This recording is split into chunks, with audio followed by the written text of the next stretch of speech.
کیا آپ نے کبھی سوچا ہے ایک ماں نے اپنے بیٹے کو امتحان کے لیے کیوں نہیں جگایا؟ ایسا جواب جو دل ہلا دے گا۔ السلام علیکم ورحمۃ اللہ وبرکاتہ۔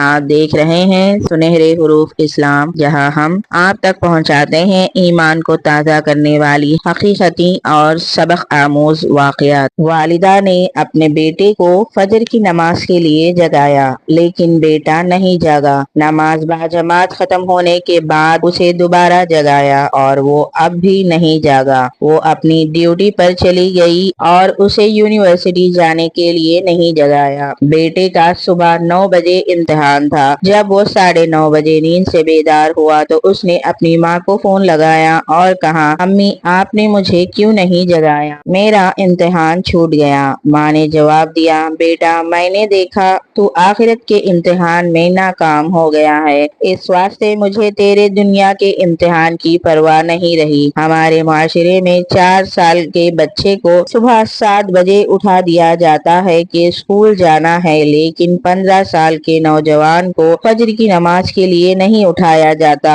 کہ ابھی بچہ ہے۔ لمحہ فکریہ نماز فجر کا ادا کرنا انسان کی شیطان کے خلاف سب سے پہلی فتح ہے۔ اتنی لمبی رات ہونے کے باوجود فجر کی نماز نہ پڑھنا ہماری بہت بڑی بدقسمتی ہے۔ اللہ تعالی ہم سب کو 5 وقت کی نماز باجماعت تکبیر اولیٰ کے ساتھ ادا کرنے کی توفیق عطا فرمائے، آمین ثم آمین۔ اگر یہ واقعہ آپ کے دل کو چھو گیا ہو تو اس ویڈیو کو ضرور شیئر کریں اور کامنٹ میں لکھیں، میں فجر کی نماز کا پابند بنوں گا یا بنوں گی۔ اور ایسے ہی ایمان افروز پیغامات کے لیے چینل سنہرے حروف اسلام کو فالو کرنا نہ بھولیں۔